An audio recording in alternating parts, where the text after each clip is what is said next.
Just when you thought the world could not get any more mad, it gets mad. Yes, because apparently, then somebody sent this to me, NatWest Bank, along with so many other organisations, now want to meddle with your life and push you, nudge you, and effectively tell you what you should and what you shouldn't be doing on moral grounds, on saving the planet grounds, on putting an end to global warming, you know, the myth that everybody says that is a real thing, that of course isn't a real thing. Somebody sent me this post, which is on what used to be called Twitter, is now called X. So it's ex-Twitter. Oh, I don't understand it. And this is from somebody called Campus, I think. So a major international bank has launched a new payment monitoring system to track customers' purchases as part of a crackdown on the general public buying meat and dairy products. Excuse me? Excuse me? London-based NatWest Bank launched a carbon footprint tracker to supposedly tackle the alleged climate crisis. Right, thanks. The British multinational bank system monitors customers' spending and scolds customers when they buy meat and dairy products. How dare they?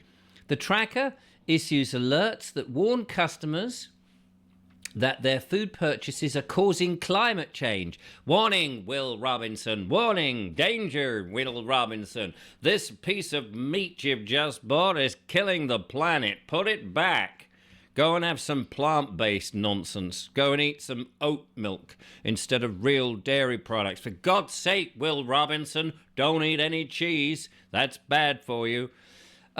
This sort of meddling in our own affairs and pretending that they know better than us. We know better than you. Don't you even entertain the idea that you have a modicum of intelligence. No, no, no. It is barking. Another reason, really, not to be using these bloody apps and to be using cash. But let's see what else it just says on their thing. As part of NatWest's smartphone banking app, users receive messages when they are caught trying to buy traditionally farmed produce. They're also urged to swap out such items as beef and milk with alternatives such as non-dairy. Oh yeah, non-dairy, so you haven't got all that wonderful stuff that, say, raw milk would give you. Not that supermarkets sell raw milk, of course.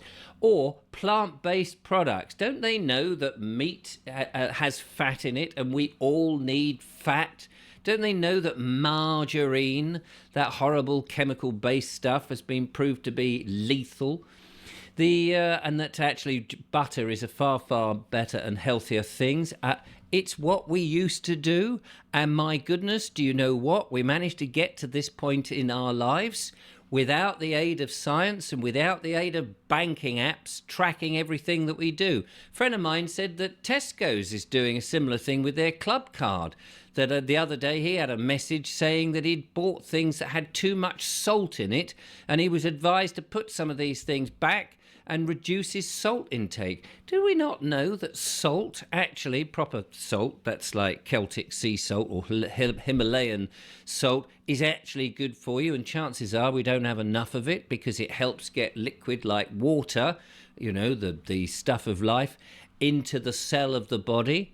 Yes, you can tell I've been on a Barbara O'Neill health resort thing. Well, actually, I was emceeing, but there we are. And if you didn't see the interview with Barbara O'Neill, do check it out. I'll leave the link in the reception. I'll leave the link in the reception, so go and check that one out. Thank you very much. Everyone a gem, none of them funny. Let us move on. In addition, users are urged to try adding tofu, or however you pronounce that. Tofu, is it? Tofu. Yes, try some tofu, lentils and other alternatives into their diets as substitutes for eating meat. Thanks. No thank you. I like a nice piece of rump steak. Thank you very much. The bank doesn't draw the line at food, however, and seeks to push the green agenda into all aspects of customer spending. The app also suggests buying more second-hand clothes, well, I don't mind that, and taking fewer flights, well, that's none of their bloody business, in order to comply with the net zero targets of the World Economic Forum. And there you have it, ladies and gentlemen, in bed with the inbred. Additional warning messages from the bank tell customers to switch off tumble dryers, share car journeys, and wash clothes in cold water. Yep. Now, I'm somebody who would argue that we need to go back very much to the old days, the analog days, and get away from the digital world. I have an interview on the channel which will tell you about smartphones and how they are not only recording our data and knowing stuff about us, but also influencing our mind with various suggestions to keep us in a low vibration, and that's coming up on the channel very soon. But, and it may be on the channel already, depending on when you watch this video, obviously.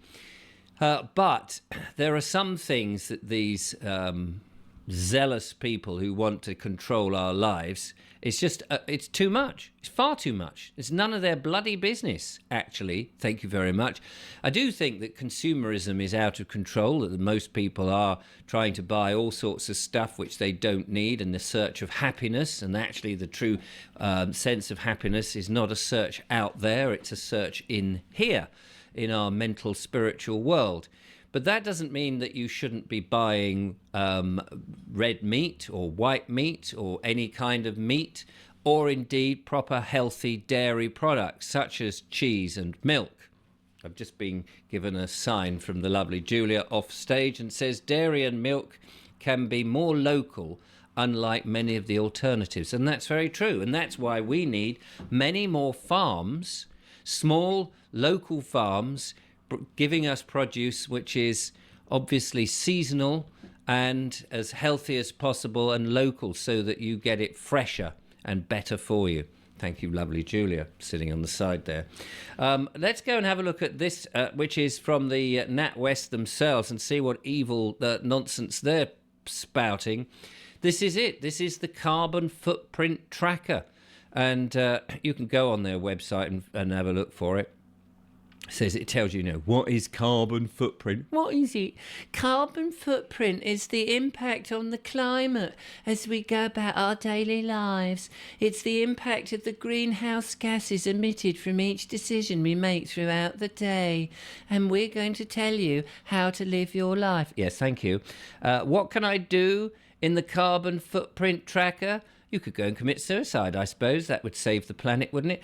You can view your monthly estimated carbon footprint, helping you to understand the environmental impact of your everyday spending. You can slap your wrist or berate yourself, or you could throw yourself off a cliff if you really felt like it. Thanks, Carbon Tracker. That's very kind of you. Why is my carbon footprint changed? There's a good question. We occasionally carry out work to improve the accuracy and the way that we're going to intimidate you left, right and centre. In fact, our carbon footprint tracker will make the supermarket have a big alert. The red lights will flash and a large pointer will come down to you to say, you are a meat buyer, you are buying dairy products, you must be exterminated. This is the sort of nonsense, and sadly young people will be buying into this because they've not been around long enough to realise there was a world before the digital load of old crap that we've been given. And of course they're now so used to paying with their phone on their things, allowing the information of their life to be sucked out. And yet you try telling them. I had a word with my son yesterday, shut me down again. This is another reason why cash, that private thing, even though it's fiat currency, I grant you, and it's a debt-based type of currency, we obviously need not a debt-based kind of currency. We need to be dealing in proper currency, like proper money, I should say, like gold and silver and things like that, or gold backs, as the lovely Julia has one in her purse all the time and flashes it at me, which is very nice. But we need to deal in something like that because cash is still a private. I thought you were going to pass me one then. Cash is still a private thing. It is still a private you know, you have a conversation with somebody and you go to agree to buy something, nobody else needs to know. Nobody needs to come hurrying along and going, oh, sorry, I think you're buying some meat and that meat's far too bad for the environment. We've got to kill all the cows. We've got to get rid of them. We've got to exterminate all the cows and the pigs and the chickens. We've got to invent something like bird flu, or we've got to have more TB closing down the farmers. We know what's going on. We know exactly what's going on. Message come from the other side here. This is a gold back, ladies and gentlemen. Yes, and with this gold back, if you could convince your farm shop to accept gold backs, they would be having real money, and you could exchange that value for real food. There's a thought for you. Thank you very much. Suddenly being grabbed back by, I was going to put it in my jacket pocket and try and escape. But no, not allowed to do that. Anyway, there you are, ladies and gentlemen. Another of these money-coddling, interfering, load of old nonsense, driven probably by the government, by the bankers, to interfere with your life and say, oh dear, you're doing a bad thing. Well, you can bog off. If I was with NatWest, unfortunately I'm not, I would certainly be withdrawing all my money and going elsewhere. What a bloody nerve. Till next time, thanks for watching.